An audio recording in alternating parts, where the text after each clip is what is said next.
जीवन, इस जीवन का सत्य क्या है?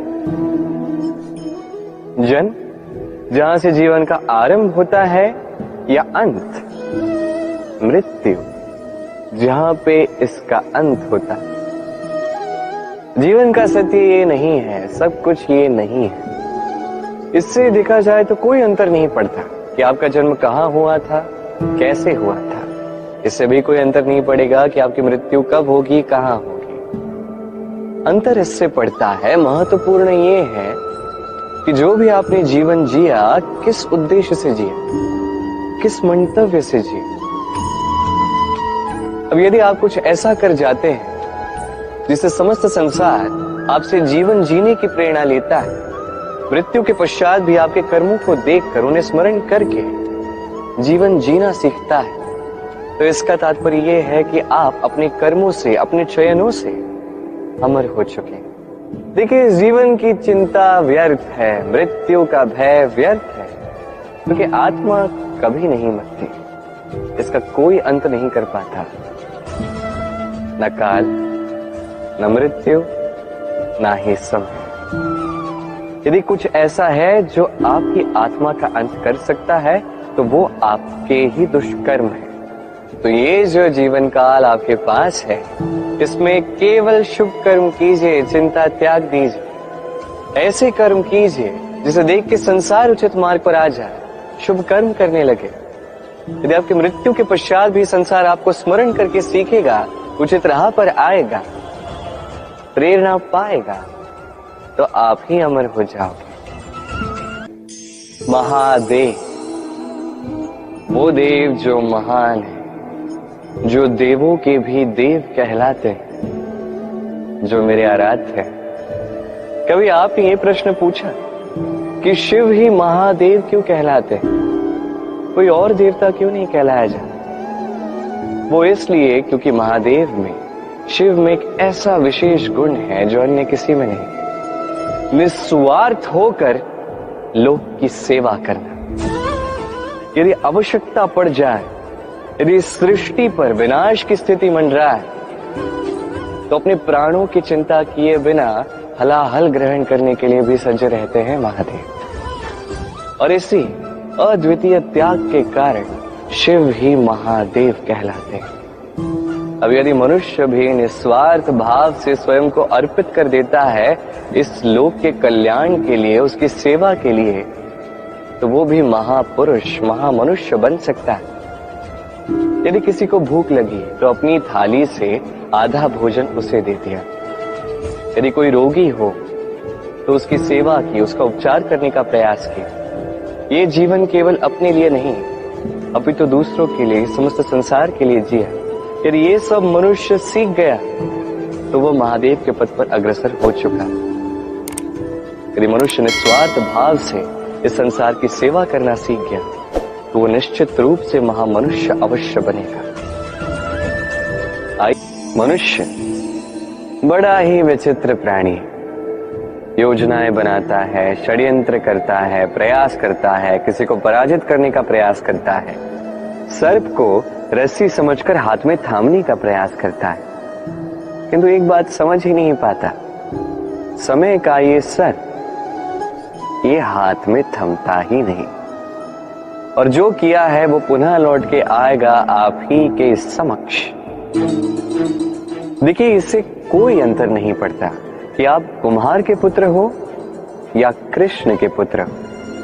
यदि आप अनुचित कर्म करोगे तो आपके साथ भी अनुचित ही होगा, अशुभ कर्म करोगे आपके साथ अशुभ ही होगा। कुरुवंश अत्यंत महान वंश था। कुरुवंश क्या हुआ उसके साथ? पूरा का पूरा वंश ढह गया।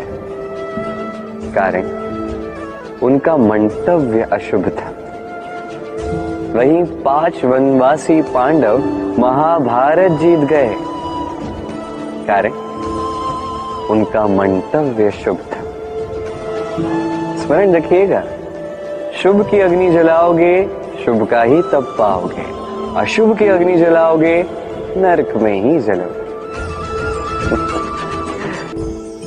जीवन में सीखना अत्यंत आवश्यक है। अब क्या क्या सीखना है ये सिखाने के लिए भी अनेक शिक्षक हैं, किंतु क्या नहीं सीखना है और क्या नहीं करना है ये हमें अपने अनुभवों से ही सीखना पड़ता है।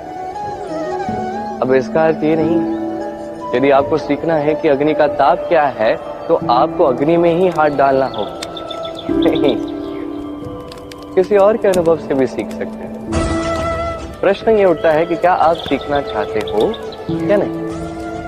यदि आप ये सोचोगे कि मैं केवल अपने ही अनुभवों से सीखना चाहता हूं तो जीवन काल छोटा पड़ जाएगा और सब कुछ सीख नहीं पाओगे। इसलिए अपने साथ साथ बड़ों के अनुभवों से भी सीखना आरंभ कर दीजिए, इस संसार के अनुभवों से भी सीखना आरंभ कर दीजिए। और ये निश्चित रूप से सीखना आवश्यक है कि कब क्या नहीं करना है, कहाँ विराम लेना है और कहाँ नहीं लेना है। तो आइए और मेरे साथ प्रेम से कहिए राधे राधे। मनुष्य रोगी क्यों होता है? शारीरिक दुर्बलता के कारण नहीं, मनुष्य रोगी होता है उसकी सोच के कारण, उसके विवेक के कारण, उसके कर्मों के कारण, उसके क्रोध के कारण। और जब कोई ठीक होता है, स्वस्थ होता है, तो इसका तात्पर्य ये नहीं कि ये केवल औषधियों का कार्य है, नहीं, ये किसी के दिए हुए प्रेम का प्रभाव है, विश्वास का प्रभाव है, संबल का प्रभाव है। केवल औषधियों से कुछ नहीं होगा। यदि मन में प्रेम होगा, विवेक होगा, विश्वास होगा, संबल होगा, तभी ये औषधियां भी उपचार करती हैं। स्मरण रखिएगा, ये जीवन छोटा सा है। मन में प्रेम रखिए, मित्र बनाइए, शत्रु नहीं। प्रेम कीजिए, द्वेष नहीं। और इसी प्रेम के साथ कहिएगा राधे राधे।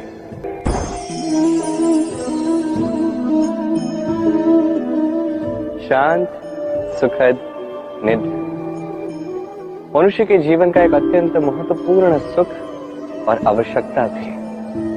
देखा जाए तो इस संसार का हर एक पशु पक्षी, हर एक जीव निद्रा अवश्य प्राप्त करता है, किंतु मनुष्य जिसमें सोचने समझने की शक्ति अन्य पशुओं से अधिक है, उसे निद्रा में थोड़ी समस्या अवश्य होती है। क्यों है कि नहीं? अब इसका कारण क्या है? चिंता।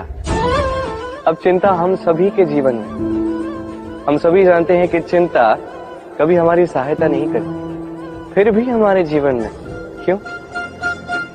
क्या चिंता से कभी किसी समस्या का निवारण हुआ है? क्या धन की चिंता करने से धन प्राप्त होता है? क्या भविष्य की चिंता करने से भविष्य ठीक हो जाता है? क्या स्वास्थ्य की चिंता करने से स्वास्थ्य अपने आप ठीक होगा? नहीं। तो इन सब से हमें एक छोटी शिक्षा अवश्य प्राप्त करनी चाहिए। आप भी अपने कांधे से चिंता का ये भार हटा दीजिए और इच्छाएं, ये सारी इच्छाएं साथ आकर हमारे मन में चिंता उत्पन्न करती हैं। तो इन इच्छाओं को भी त्याग दीजिए, प्रकृति के प्रेम पर विश्वास कीजिए।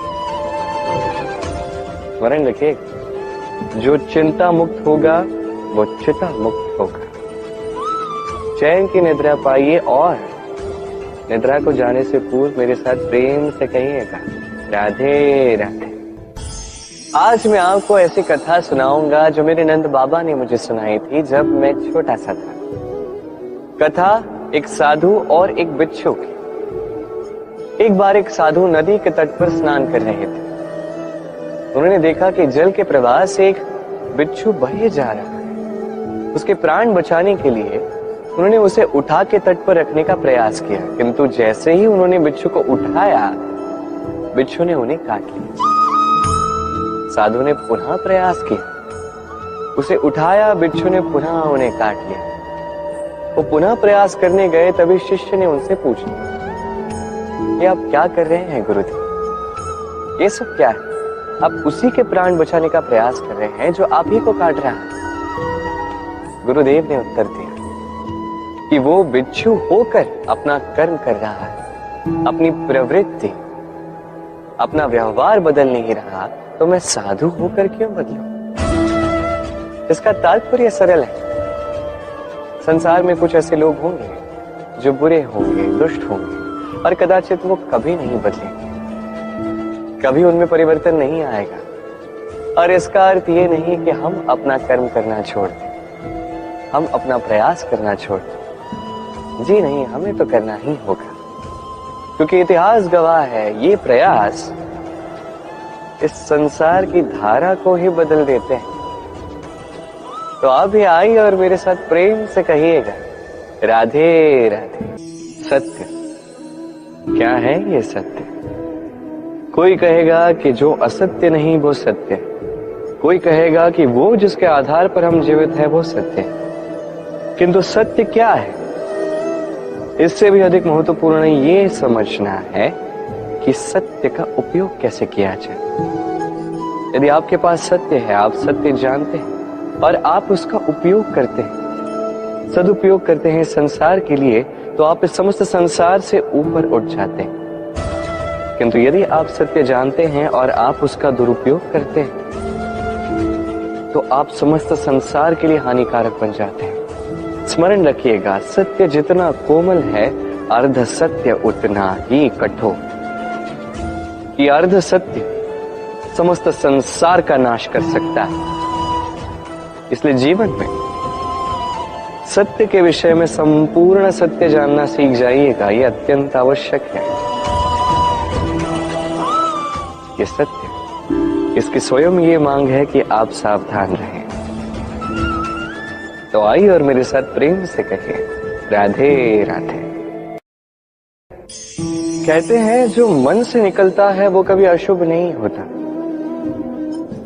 अशुभ होता है तो वो भाव, वो इच्छा जो मन से तो निकलती है किंतु विवेक की कसौटी पर परखी नहीं जाती।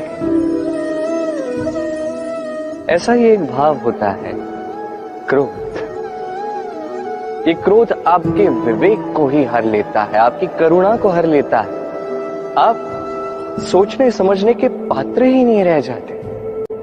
अब यदि आपको इस संसार पर नियंत्रण करना है, भविष्य पर नियंत्रण रखना है, वर्तमान पर नियंत्रण रखना है, तो पहले क्रोध पर नियंत्रण रखना सीखना ही होगा। क्योंकि ये क्रोध आपका मित्र नहीं है, ये आपका बल नहीं, आपकी दुर्बलता है, और ये शत्रु की शक्ति को बढ़ाता है। अंत में हानि आप ही को पहुंचती है। तो इस क्रोध को नियंत्रण में रखिए। दुष्टों के मंतव्य अपने आप असफल होते जाए।